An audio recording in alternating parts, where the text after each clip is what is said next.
오늘도 여러분의 마음을 따뜻하게 만들 감동을 배달하러 왔습니다. 여러분의 마음을 울릴 단 하나의 이야기. 지금 감동 배달 기사가 전달해 드립니다. 오늘의 감동 배달 무사히 완료했습니다. 저는 도쿄의 중견 무역회사에서 해외 영업팀으로 일하고 있는 카나입니다. 올해로 32살이 되었네요. 아침마다 같은 지하철을 타고 회사로 향하는 일상이 7년째 반복되고 있습니다. 창문 너머로 보이는 도쿄의 풍경은 언제나 그대로인데 회사 분위기는 날이 갈수록 무거워지고 있었죠. 카나 씨, 오늘 부장님이 긴급회의를 소집하셨어요. 아침부터 들려온 동료의 말에 가슴이 철렁 내려앉았습니다. 요즘 일본 경제가 불황이라는 뉴스는 매일 나오고 있었어요. 저희 회사도 예외는 아니었습니다. 작년부터 매출이 줄기 시작했고 이미 2번의 구조조정을 거쳤죠. 회의실에 들어서자 부장님의 표정이 심상치 않았습니다. 중년의 얼굴에 주름이 더 깊게 패인 것 같았어요. 여러분, 우리 회사가 매우 어려운 상황에 처했다는 것을 다들 알고 계실 겁니다. 이대로 가다간 내년을 넘기기 힘들 수도 있어요. 부장님의 말씀에 회의실이 얼어붙었습니다. 동료들의 표정이 굳어졌고 누군가는 펜을 만지작거리며 불안한 기색을 내보였죠. 그리고 그 다음 말이 저를 더욱 당혹스럽게 만들었어요. 한국의 K사와 협력을 추진하기로 했습니다. 카나 씨, 다음 주에 서울로 출장을 다녀오세요. 저는 그 자리에서 말문이 막혔어요. 한국이라니요? 저는 솔직히 한국에 대해 특별한 감정이 없었습니다. 하지만 최근 회사의 경영 악화가 한일 무역 마찰과 관련 있다는 이야기가 나돌면서 저도 모르게 한국에 대한 부정적인 생각이 생겼던 것 같아요. 사무실로 돌아와 혼자 생각에 잠겼습니다. 결국 일본이 다시 한국에 손을 벌려야 한다는 건가? 자존심이 상했죠. 일본은 언제나 아시아의 선두주자였다고 생각해왔는데 이제는 한국 기업의 도움이 필요하다니 인정하기 어려웠습니다. 저녁에 부모님께 전화드렸더니 아버지께서 한숨을 쉬셨어요. 한국이라고? 거기랑 뭐하러 협력해? 믿을 수 없군. 아버지의 반응이 저의 감정을 더 복잡하게 만들었습니다. 출장 준비를 하면서도 마음 한구석이 불편했어요. 비행기표를 예약하고 서울에 대한 정보를 찾아보았지만 솔직히 기대보다는 걱정이 앞섰습니다. 그래도 회사를 위해서, 그리고 제 자리를 지키기 위해서는 어쩔 수 없는 선택이었죠. 출발 전날 밤 창문 너머로 도쿄의 불빛을 바라보며 생각했습니다. 한국은 어떤 곳일까? 정말 우리가 생각하는 그런 나라일까? 내일이면 그 답을 직접 확인하게 될 테니까요. 인천공항에 도착했을 때 저는 약간의 피로감과 함께 불안함이 느껴졌습니다. 한국 땅을 밟는 건 이번이 처음이었으니까요. 출국장을 빠져나오자 KANA라고 적힌 팻말을 든 젊은 남성이 눈에 들어왔어요. 안녕하세요, 카나 씨. K사의 김민우입니다. 오랜 비행 피곤하셨죠? 김민우는 유창한 일본어로 인사를 건넸습니다. 예상보다 훨씬 정중한 태도에 순간 당황했어요. 솔직히 한국 사람들은 좀 거칠고 무례할 거라는 선입견이 있었거든요. 감사합니다. 비행시간이 짧아서 괜찮아요. 공항에서 서울 시내로 향하는 리무진 버스에 올랐습니다. 창밖으로 보이는 풍경이 점점 제 생각을 바꿔놓기 시작했어요. 높게 솟은 현대적인 건물들, 깔끔하게 정돈된 도로, 세련된 디자인의 아파트 단지들. 도쿄와 비교해도 전혀 손색이 없었죠. 한국은 처음이신가요? 어떤 인상을 받으셨나요? 김민우의 질문에 솔직히 답하기가 어려웠습니다. 생각보다 발전했네라는 말은 굉장히 신뢰가 될 수 있으니까요. 생각했던 것보다 도시가 현대적이고 깨끗하네요. 그는 웃으며 고개를 끄덕였습니다. 많은 일본 분들이 처음 방문하시면 그렇게 말씀하세요. 내일 회사에서 뵙겠습니다. 호텔에 체크인한 후 저는 잠시 밖으로 나와 주변을 둘러보기로 했어요. 번화가를 걷다 보니 일본의 긴자나 시부야와 비슷하면서도 또 다른 활기가 느껴졌습니다.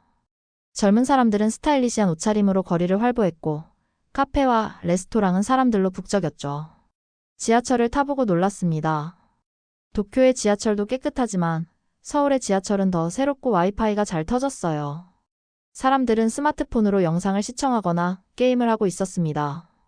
기술적으로 앞서 있다는 인상을 받았죠.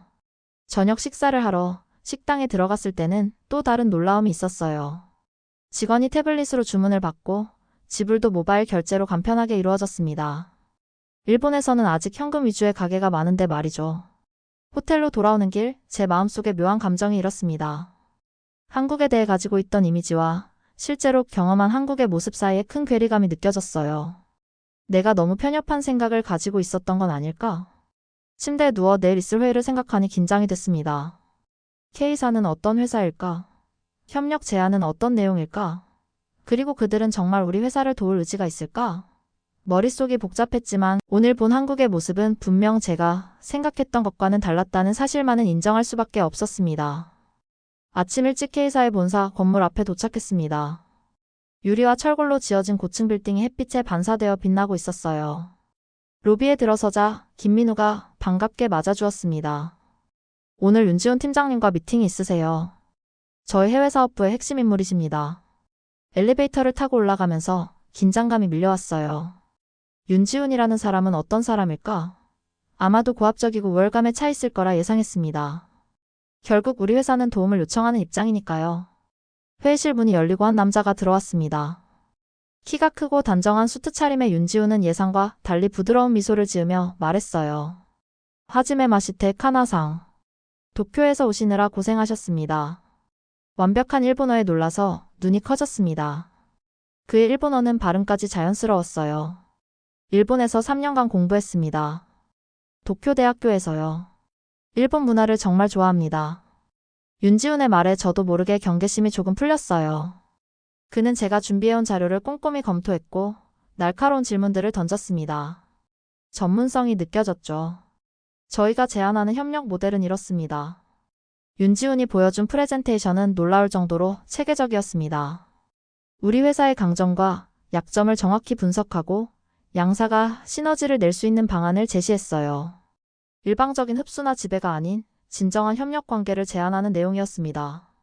점심 식사하실래요? 맛있는 한식 레스토랑이 있습니다.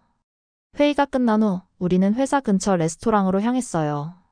윤지훈은 식사 중에도 비즈니스 이야기보다는 제 취미나 일본 문화에 대해 관심을 보였습니다. 혹시 저녁에 시간 되시면 시장 조사차 같이 나가볼까요? 한국 소비자들의 트렌드를 직접 보시면 도움될 겁니다. 그의 제안에 망설임 없이 수락했습니다. 당황스러웠지만 한국 시장을 직접 보는 것이 중요하다고 생각했거든요. 오후에는 윤지훈과 함께 서울의 주요 상업지구를 돌아다녔어요. 그는 열정적으로 한국 시장의 특성과 소비자 성향을 설명해 주었습니다. 일본과 다른 점, 비슷한 점, 그리고 두 나라의 시너지를 어떻게 만들어낼 수 있는지 실제 사례를 들어가며 이야기했죠. 카나씨 일본의 디테일한 품질 관리와 한국의 빠른 시장 대응력이 만나면 정말 대단한 결과가 나올 거예요. 윤지훈의 말에 저는 고개를 끄덕였습니다. 처음으로 이 협력이 성공할 수도 있겠다는 생각이 들었어요. 그의 전문성과 진정성이 느껴졌기 때문입니다. 저녁에 호텔로 돌아오는 길, 오늘 하루를 되돌아보았습니다. 일본에서 생각했던 한국 기업의 이미지와 실제로 만난 윤지훈은 너무 달랐어요. 예상했던 고압적인 태도 대신 전문적이면서도 따뜻한 모습에 마음의 빗장이 조금씩 풀리는 것을 느꼈습니다. 이 협력이 정말 우리 회사에 도움이 될까? 처음으로 긍정적인 가능성을 생각하게 되었어요. 윤지훈과의 만남은 저에게 한국에 대한 새로운 시각을 열어주고 있었습니다. 출장 마지막 날이었습니다. 아침부터 비가 내려서 습한 공기가 피부에 달라붙었어요. 오전에 윤지훈과 마지막 회의를 마치고 저는 혼자서 서울을 조금 더 둘러보기로 했습니다. 이제 내일이면 다시 도쿄로 돌아가야 했으니까요. 혹시 필요한 것 있으시면 언제든 연락주세요. 좋은 시간 되세요. 윤지훈의 배웅을 받으며 회사 건물을 나왔습니다. 지하철역으로 향하는 길, 갑자기 휴대폰을 확인하고 싶어 가방을 열었어요. 그런데 휴대폰이 보이지 않았습니다. 당황한 마음에 가방 안을 뒤적거렸지만 없었어요. 어디 두고 왔지? 생각해보니 아침에 회의실에서 마지막으로 사용한 기억이 났습니다. 다시 K사로 돌아가야 하나 고민하다가 휴대폰이 없으니 윤지훈에게 연락할 방법도 없었어요. 갑자기 비가 더 세차게 내리기 시작했습니다. 발걸음을 옮기려는데 한 여성이 다가와 물었습니다. 괜찮으세요? 무슨 일 있으신 것 같은데. 제 표정이 너무 당황스러워 보였나 봅니다. 서툰 영어로 상황을 설명했어요. 휴대폰을 잃어버렸어요. 아마도 회의실에 두고 온 것 같은데. 놀랍게도 그 여성은 자신의 휴대폰을 꺼내더니 전화번호를 알려주시면 걸어볼까요? 라고 제안했습니다. 일본에서라면 낯선 사람의 일에 이렇게 적극적으로 나서는 경우가 드물어요. 감사하게도 제 전화번호를 알고 있었기에 K사 대표 번호로 전화를 걸었습니다. 윤지훈이 바로 전화를 받았고 휴대폰을 찾아주겠다고 약속했어요. 그 사이 친절한 여성은 비를 피할 수 있는 카페로 저를 안내했습니다. 잠시 기다리시면 분명 찾으실 거예요. 한국에서의 마지막 날 좋은 기억으로 남았으면 좋겠네요. 그녀의 이름은 수진이었고 영어 교사라고 했습니다. 우리는 커피를 마시며 서로의 나라에 대해 이야기를 나눴어요. 수진은 일본에 여행 갔던 경험을 즐겁게 이야기했고 저는 서울에서 받은 인상을 솔직하게 말했습니다. 30분쯤 지났을 때 윤지훈이 카페로 들어왔어요. 그의 손에는 제 휴대폰이 들려 있었습니다. 정말 다행이네요. 회의실 테이블 아래 떨어져 있었어요. 윤지훈은 수진에게도 감사 인사를 전했고 세 사람은 웃으며 작별 인사를 나눴어요. 그 순간 문득 생각이 스쳤습니다. 일본에서 이런 일이 있었다면 어떻게 됐을까? 도쿄에서는 아마 혼자 해결해야 했을 겁니다.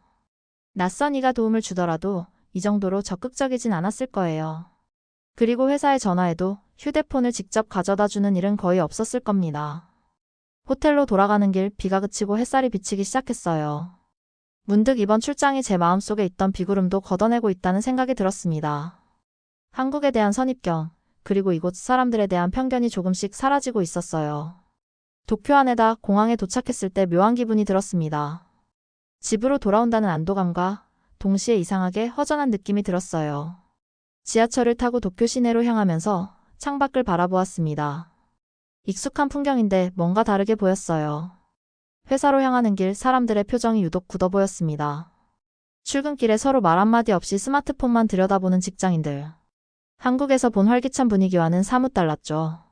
카나 씨 출장 어떠셨어요? 보고서는 언제쯤 받을 수 있을까요? 사무실에 들어서자마자 부장님이 물었습니다. 서류와 결과물만 중요시하는 분위기가 갑자기 답답하게 느껴졌어요. 오늘 중으로 정리해서 드리겠습니다. 자리에 앉아 컴퓨터를 켰습니다. 한국에서의 경험을 떠올리며 보고서를 작성하기 시작했어요. K사의 제안, 시장 분석, 협력 가능성 등을 객관적으로 정리했습니다. 하지만 제 머릿속에는 윤지훈의 열정적인 설명과 수진의 따뜻한 미소가 계속 떠올랐어요. 점심시간 혼자 회사 근처 카페에 앉아 생각에 잠겼습니다. 도쿄의 카페는 조용했어요. 각자 개인의 공간을 중요시하는 문화가 느껴졌죠. 서울의 카페는 더 활기차고 사람들이 대화를 나누는 모습이 많았던 것 같습니다. 어떻게 된 거지? 왜 내가 이렇게 비교하고 있는 거지? 제 자신이 혼란스러웠어요. 일본인으로서 일본의 문화와 방식이 가장 편하고 익숙해야 하는데 한국에서 경험한 몇 일이 제 시각을 이렇게 바꿔놓다니 믿기지 않았습니다. 오후에 부장님과의 미팅에서 제 보고서를 설명했어요. K사와의 협력이 우리 회사에 큰 도움이 될 것이라고 강조했습니다. 좋은 제안이긴 한데 우리가 너무 의존적으로 보이는 건 아닐까요? 조금 더 신중하게 검토해 봅시다. 부장님의 반응은 냉담했습니다. 아직도 자존심이 앞서는 것 같았어요. 미팅이 끝나고 나오면서 답답함이 밀려왔습니다. 변화가 필요한 상황인데 변하지 않으려는 태도가 안타까웠어요. 저녁에 부모님 댁에 들렀습니다. 한국 출장에 대해 이야기하자 아버지께서 미간을 찌푸리셨어요. 한국 사람들이 우리를 도와준다고? 그게 가능할까?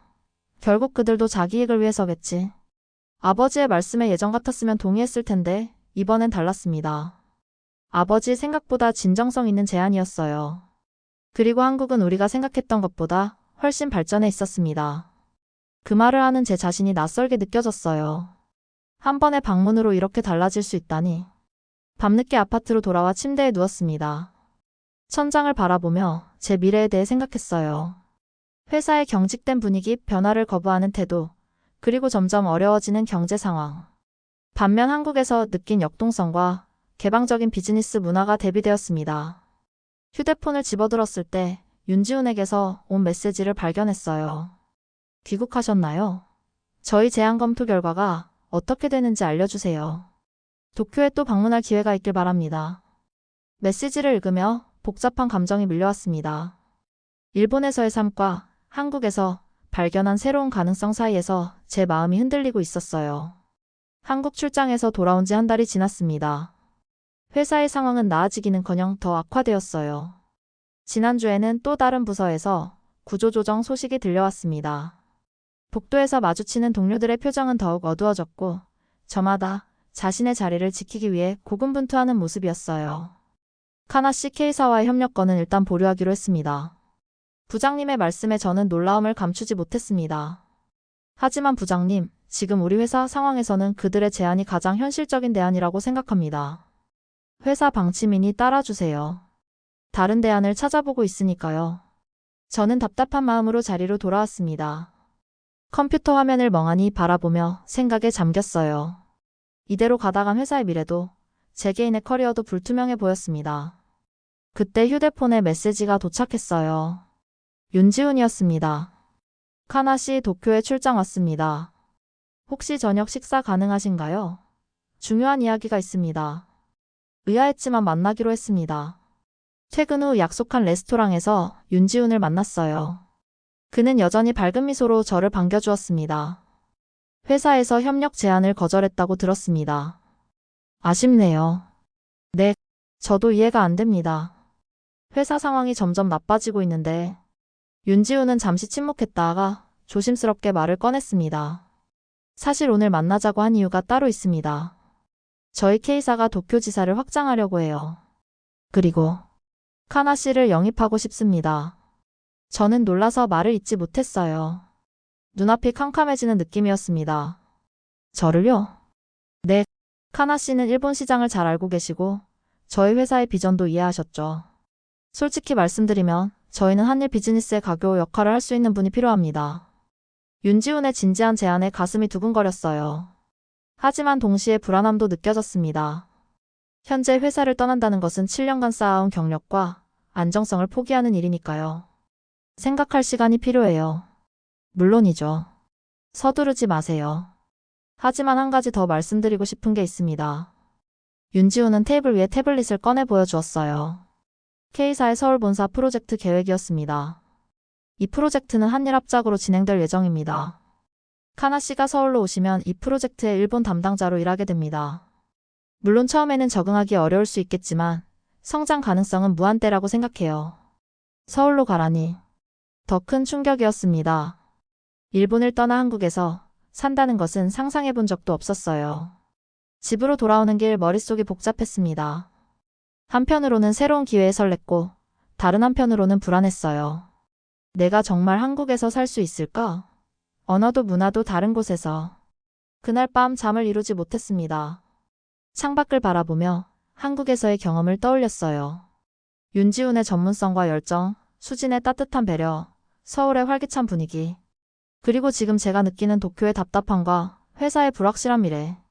다음날 출근길 평소와 다른 시각으로 도쿄의 풍경을 바라보았습니다. 모두가 자신의 자리에서 묵묵히 일하는 모습, 변화를 두려워하는 문화. 예전에는 당연하게 여겼던 것들이 이제는 조금 갑갑하게 느껴졌어요. 사무실에 도착하자마자 부장님을 찾아갔습니다. 부장님, K사와의 협력안을 다시 검토해 주실 수 없을까요? 이것이 우리 회사의 미래를 위한 최선의 선택이라고 생각합니다. 카나씨 이미 결정된 사안입니다. 왜 그렇게 집착하는 거죠? 부장님의 완고한 태도에 실망했습니다. 자리로 돌아와 생각했어요. 이대로는 아무것도 변하지 않을 거야. 그날 저녁 윤지훈에게 연락했습니다. 제안에 대해 더 자세히 알고 싶어요. 서울에서 한 번 더 이야기할 수 있을까요? 윤지훈의 답장은 빨랐어요. 물론입니다. 언제든지 환영합니다. 휴가를 내고 다시 서울행 비행기에 올랐습니다. 이번엔 출장이 아닌 제 미래를 결정짓기 위한 여정이었어요. 비행기 창밖을 바라보며 생각했습니다. 이것이 옳은 선택일까? 하지만 지금 내가 느끼는 이 설렘은 무엇일까? 서울에 도착해 K사에서 구체적인 업무와 조건에 대해 논의했습니다. 생각보다 훨씬 좋은 제안이었어요. 더 큰 책임과 기회 그리고 새로운 도전. 가슴이 뛰었습니다. 그날 밤 서울의 한강변을 걸으며 결심했어요. 이제는 변화가 필요해. 내 미래를 위해 도전해보자. 그 순간 마음속에 있던 불안과 두려움이 조금씩 사라지는 것을 느꼈습니다. 일본으로 돌아온 후 가장 먼저 부모님께 이야기하기로 했습니다. 어머니와 아버지를 모시고 조용한 식당에서 저녁을 함께 했어요. 차분히 제 결정을 설명했습니다. 한국의 K사에서 일하기로 했어요. 서울로 이주해야 합니다. 말을 마치자마자 아버지의 표정이 굳어졌습니다. 어머니는 놀란 표정으로 젓가락을 놓으셨어요. 한국이라고? 거기서 무슨 일을 한다는 거니? 내 경력은 어떻게 되는 거야? 아버지의 목소리에는 분노와 당혹감이 섞여 있었습니다. 예상했던 반응이었지만 실제로 마주하니 가슴이 아팠어요. 아버지, 지금 제가 다니는 회사는 앞으로의 전망이 불투명해요. K사는 성장하는 기업이고 제게 더 좋은 기회를 제공합니다. 그래도 한국이라니. 우리나라에서도 얼마든지 좋은 회사가 있을 텐데. 어머니가 걱정스럽게 말씀하셨습니다. 저는 깊은 숨을 들이마시고 진심을 전했어요. 제가 서울에 출장 갔을 때 느낀 점이 많아요. 한국은 우리가 생각했던 것보다 훨씬 발전된 나라예요. 그리고 저는 변화가 필요합니다. 일본에선 계속 같은 방식으로 버티는 것밖에 없어요. 새로운 도전을 해보고 싶습니다. 아버지는 한동안 말없이 음식만 바라보셨습니다. 어머니의 눈에는 걱정이 가득했어요. 카나야, 외국에서 사는 건 생각보다 훨씬 어려울 거다. 언어도 문화도 다른 곳에서. 알고 있어요. 하지만 도전해보고 싶어요. 제 인생의 선택이니 존중해주세요. 식사는 어색한 분위기 속에서 끝났습니다. 집으로 돌아가는 길, 아버지는 여전히 언짢은 표정이셨지만 마지막에 한마디 하셨어요. 내가 결정했다면 나중에 후회하지만 않았으면 좋겠구나. 다음날 회사에 사직서를 제출했습니다. 부장님은 제 결정을 듣고 놀라워하셨어요. K사로 간다고? 그것도 서울로? 카나 씨, 신중히 생각해보세요. 지금 일본 경제가 어렵다고 해서 섣부른 결정을 하는 건 아닙니까? 제 미래를 위한 결정입니다. 여기서는 성장할 기회가 제한적이라고 느꼈어요. 부장님은 고개를 저었습니다. 외국 기업이 우리보다 낫다고 생각하는 건가요? 국가적 자부심은 없나요? 그 말에 저는 조용히 대답했어요. 저는 단지 더 나은 기회를 찾고 있을 뿐입니다. 이것은 국가의 문제가 아니라 제 인생의 선택이에요. 퇴직을 준비하는 2주 동안 저는 서울에서의 생활을 위한 준비를 시작했어요. 아파트를 정리하고 한국어 공부도 시작했습니다.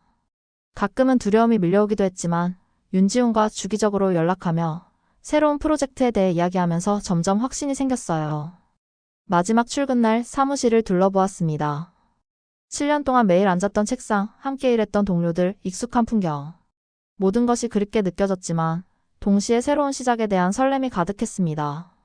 서울의 강남역 근처에 위치한 제 새 아파트에서 아침을 맞이했어요. 오늘은 K사에서 첫 출근하는 날입니다. 긴장감과 설렘이 교차했습니다. 준비됐어, 카나? 이제 시작이야. K사 로비에 들어서자 윤지훈이 반갑게 맞아주었어요. 회의실에서 팀원들과 첫 인사를 나눴습니다. 모두 친절하게 맞아주셨고 일부는 서툰 일본어로 인사를 건네기도 했어요. 오늘부터 한일협력 프로젝트의 일본 담당자로 일하게 될 카나 씨입니다. 모두 잘 부탁드립니다. 한국어 아직 서툴러요. 하지만 열심히 배울 겁니다. 함께 일하게 되어 기쁩니다. 첫날은 새로운 환경에 적응하는 시간이었습니다. 한국의 업무 방식, 팀 분위기, 그리고 회사 시스템까지 모든 것이 새로웠어요. 하지만 예상과 달리 두려움보다는 흥미로움이 더 컸습니다. 카나 씨는 왜 일본을 떠나 한국에서 일하기로 결심하셨어요? 한 팀원의 질문에 저는 솔직하게 대답했습니다. 처음에는 단순히 더 나은 기회를 찾아서였어요. 하지만 이제는 두 나라 사이의 다리가 되고 싶다는 생각도 있습니다. 서로에 대한 오해와 편견을 조금씩 없애는 데 기여하고 싶어요. 한 달이 지났을 무렵 아버지에게서 연락이 왔어요. 잘 지내고 있니? 서울 생활은 어떠니? 아버지의 목소리에서 걱정이 느껴졌습니다. 처음엔 제 결정에 반대하셨지만 이제는 조금씩 이해해 주시는 것 같았어요. 네, 아버지. 생각보다 잘 적응하고 있어요. 힘든 점도 있지만 새로운 것을 배우는 즐거움이 더 커요. 그래. 내가 행복하다면 우리도 응원할게. 그 말에 눈물이 났습니다. 가족의 지지는 제게 큰 힘이 되었어요. 6개월이 지난 어느 날 윤지훈과 함께 프로젝트 성과를 검토하는 시간을 가졌습니다. 카나 씨 덕분에 이번 협력이 성공적으로 진행되고 있어요. 한국과 일본 두 문화를 이해하는 사람이 있어 정말 다행입니다. 윤지훈의 말에 뿌듯함을 느꼈어요. 제가 내린 결정이 옳았다는 확신이 들었습니다. 저도 많이 배우고 있어요. 한국에 와서 시야가 넓어졌다고 생각합니다.